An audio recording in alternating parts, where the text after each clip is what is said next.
What's going on? So I'm about to compare the two Italian Superbikes, V4s 2021, Aprilia RSV4 1100 factory 2020. So this one's not stock. It's got a SC project and a race map installed. All on this bike besides cosmetics is bone stock. Just got it yesterday, just put 30 miles on it on the odometer.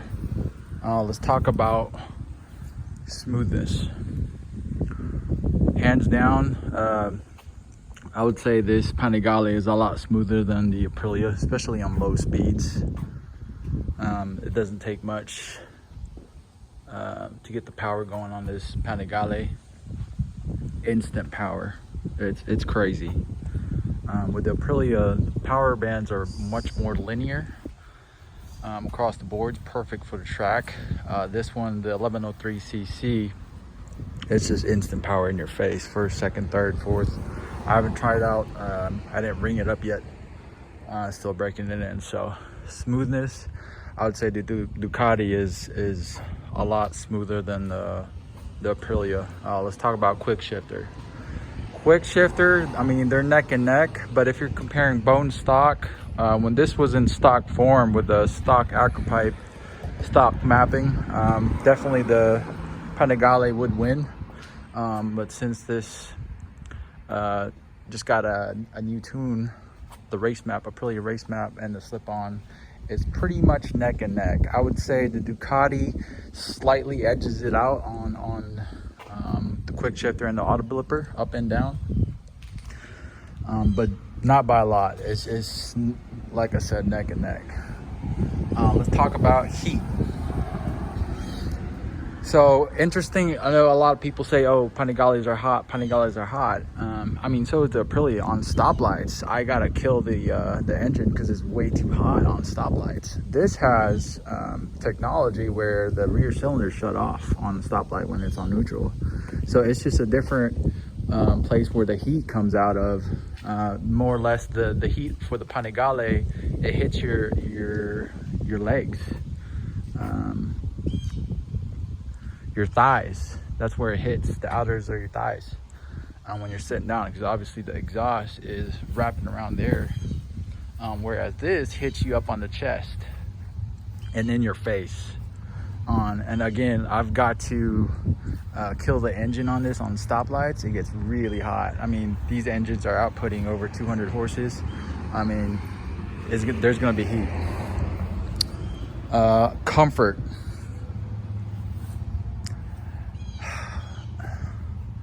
It's a very subjective thing. The Panigale is really comfortable, and so is the Aprilia. All day riding, I would say this would definitely win, top it out. I could ride on this for days, because when you're going, you don't feel the heat, whereas this, you constantly feel the heat on your legs. That's the thing. So whatever your preference is, I mean, winter time and all that, it's perfect.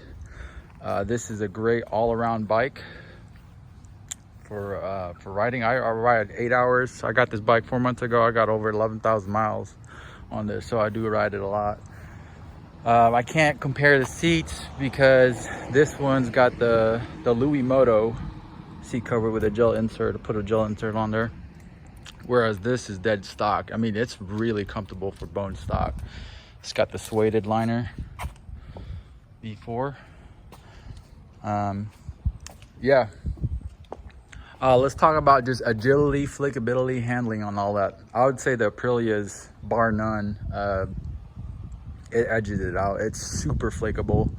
Yeah, this thing feels light, but I would say on track, this would be a much deadlier weapon. I haven't tracked both of these yet. More to follow on that. But definitely, the Aprilia is super nimble, super flickable, especially low speeds too, high speeds as well. The Ducati is still up there. It's pretty nimble, but I got to give it up to the Aprilia on that one. Flickability, handling.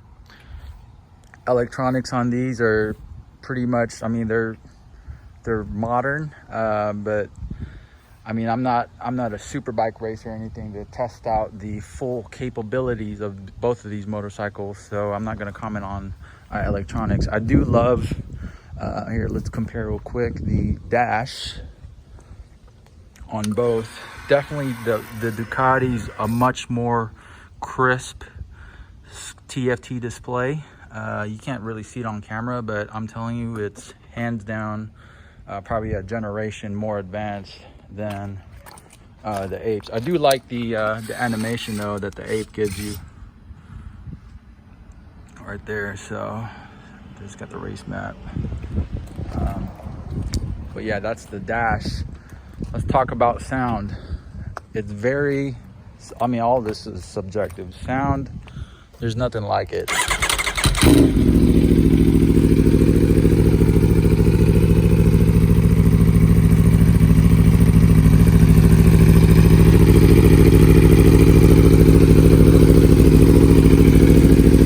Cold start.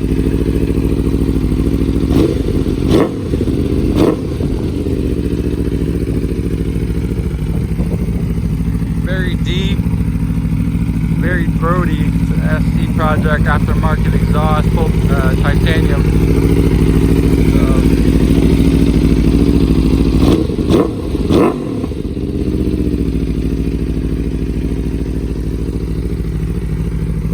Headlights.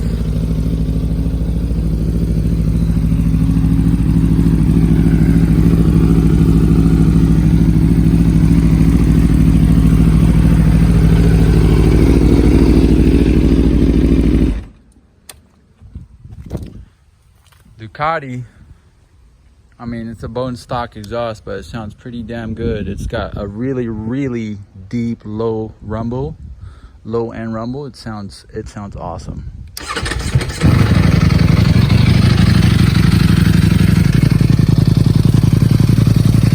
Comment what you want. Really subjective. Some people may say it sounds like a sewing machine, but I love it. I love it, man. I don't think I could change it. Number one, the Acura is somewhere in $5,000 just for the pipe, the full system. It's a lot of money. Take a look at the LEDs, it's beautiful. It's got a very big presence on the road when you see one of these pull up on you. So, again, this is just a first impressions video. I just rode this thing for 30 miles, but I wanted to capture my reaction on both these bikes. I mean, obviously I'm not a journalist or anything like that. If you want to watch those professionally made videos, not really sure what goes on behind the scenes. Maybe some brown envelopes and, you know, whoever pays the most for hotels, best food, that brand gets it. This is an average Joe Schmo street rider. I do want to take both these on the track. Trying to think what else I could talk about. Aesthetics, super subjective. I mean, Italians know how to design things. So I could look at both of these bikes. Super blessed to have these. Very thankful for everybody who helped me get here. Family and all that, but aesthetics, it's a different beauty for each motorcycle. There's no clear winner. Both of these are winners, I would say. Yeah, comment on the tail tidy. I do have the NRC tail tidy. I'm not really sure about those blocky. It looks kind of blocky to me, honestly. I might put the Evotech. This has got the Evotech on here. I do like because I took off the front mirrors. It does hyper flash. I love that because people here in America, I lived in Europe for 3 years, they know how to drive. Italians know how to drive well. They do drive aggressively, but Americans here can't drive for shit. So I do like the hyper flash right there so people know where you're going. Molly and everybody and their sister texts here on the road, so gotta stay safe. So yeah, Not sure if I'm gonna put the NRC tail tidy or the EvoTech. I'm leaning towards the EvoTech. This has got the EvoTech, I said. Yeah, I mean, reliability, both these bikes are super reliable. I only had one issue. I mean, apes are known to have this. It's just the gasket, the gasket leaks. It's got over 11,000 miles. I ride it hard. All fixed on the big service. Obviously, so this one's got, the Desmo on this is somewhere around 15,000 miles. It's a tad bit more as far as cost on the Desmo change. I got a full service on this for roughly 800 to 1,000 bucks.